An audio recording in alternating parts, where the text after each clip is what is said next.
এবছৰ ধৰি চলি থকা কৃষকৰ সংগ্ৰামে ফাইনেলি পোহৰৰ দিশ দেখিলে। প্ৰধানমন্ত্ৰী মোদীয়ে কৃষি আইনখন বাতিল কৰাটোক বহুতে গণতন্ত্ৰৰ জয় হল বুলি কৈছে। আচলতে এই আইনখননো কি আছিল? এই আইনখনৰ জৰিয়তে লাভ কাৰ হলহেঁতেন? কৃষকসকলে এই আইনখনৰ বিৰোধিতা কৰাৰ মূল কাৰণসমূহ কি আছিল? আহকচোন এই ভিডিঅ'টোত এই প্ৰশ্নসমূহৰ উত্তৰ বিচাৰো। मैं आज देशवासियों से क्षमा मांगते हुए पूरे देश को ये बताने आया हूं कि हमने 3 कृषि कानूनों को वापस लेने का, रिपील करने का निर्णय लिया है।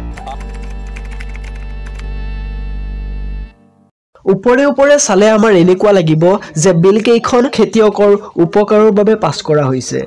বিল কেইখনে খেতিয়কক নিজৰ শস্য বিক্ৰী কৰাত যথেষ্ট স্বাধীনতা দিব। যতেই মন যায় তাতেই খেতিয়কে নিজৰ শস্য বিক্ৰী কৰিব পাৰিব। কিন্তু ৰিয়েলিটি বেলেগ আছিল। এই বিল তিনিখনৰ জৰিয়তে কৰ্পোৰেট কোম্পানীসমূহে কৃষকৰ পৰা যেতিয়া মন যায় তেতিয়াই যথেষ্ট কম দামত শস্যবোৰ কিনি ল'ব পাৰিলেহেঁতেন। ইয়াত মিনিমাম ছাপোৰ্ট প্ৰাইচ সম্পূৰ্ণৰূপে নাইকিয়া কৰি দিয়া হৈছিল, যেটো দেখোতে এনেকুৱা লাগিব যে এতিয়া খেতিয়কে যিকোনো উচ্চ দামতে নিজৰ শস্য বিক্ৰী কৰিব পাৰিব।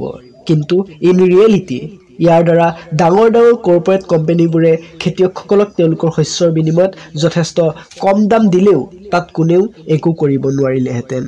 য'ত ইয়াৰ কাৰণে খেতিয়কজনো বা খেতিয়কসকলো কোৰ্টত গৈ ইয়াৰ কমপ্লেইন কৰিব নোৱাৰিলেহেঁতেন, কাৰণ তেতিয়া আইনমতে তাত কোনো সঠিক দাম নাথাকিলেহেঁতেন।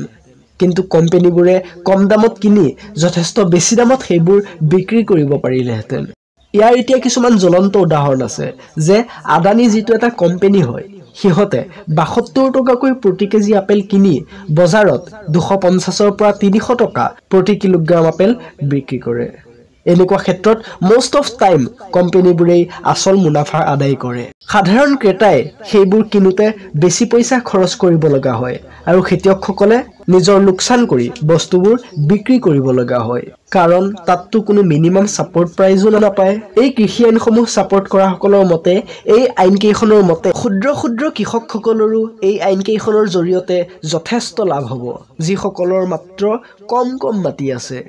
কিন্তু এইটো কেনেকৈ ভাবিবও পৰা যায় যে এজন ক্ষুদ্ৰ খেতিয়কে এটা ডাঙৰ কোম্পানীৰ আগত নিজৰ দামটো ধৰি ৰাখিব পাৰিব যে ইমান টকা মোক লাগিবই লাগিব বা ইমানৰ তলত মই বিক্ৰী কৰিব নোৱাৰিম। যদি বিক্ৰী নকৰেও সেই দুখীয়া কৃষকসকল চলিব কেনেকৈ? কাৰণ সেই শস্য বিক্ৰী কৰিয়েতো তেওঁ পৰিয়াল পোহপাল দি আহিছিল। এইবোৰ কাৰণেই লাখ কৃষকে ইয়াৰ বিৰোধিতা কৰি ৰাস্তালৈ ওলাই আহিছিল। চৰকাৰে এওঁলোকক বাধা দিয়াৰ বহুত চেষ্টা কৰিছিল। ৰাস্তাত ডাঙৰ গাঁত খান্দি বেৰিকেডছ লগাই ৱাটাৰ কেননছ ইউজ কৰি চৰকাৰে তেওঁলোকক ৰখোৱাৰ চেষ্টা কৰিও ব্যৰ্থ হ'ল।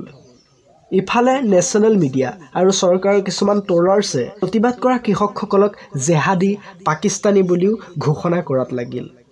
पिकनिक मना रहे हैं, वहाँ चिकन बिरयानी खा रहे हैं, काजू बादाम खा रहे हैं, इसमें कई आतंकवादी भी हो सकते हैं। कोई विरोध नहीं है, वो तो निकम्मे लोग हैं। वो गांव में दारूबाज और निकम्मे लोग हैं, निठल्ले लोग, ना वो घर के बस के ना वो गांव के बस के। 60-60 समाचार है, ऐसे को तैसा हालो ठंडे सामना करवा के हम आपको सुधार देंगे, 2 मिनट लगेगा। অবভিয়াছলি ইয়াত কিছুমান অপশক্তি সোমাই প্ৰতিবাদটোক এটা হিংসাত্মক ৰূপ দিয়াৰ চেষ্টা কৰিছিল, যেনেকৈ কা আন্দোলনত কিছুমানে কৰিছিল।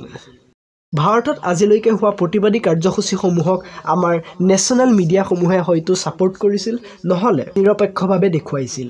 কিন্তু এই কৃষক প্ৰতিবাদী কাৰ্যসূচীসমূহত তেওঁলোকে নিজৰ 100% চৰকাৰৰ সপক্ষে দিছিল আৰু প্ৰতিবাদ কৰা কৃষকসমূহক এণ্টি নেশ্যনেল, জেহাদী আদি নামেৰে সম্বোধন কৰিছিল।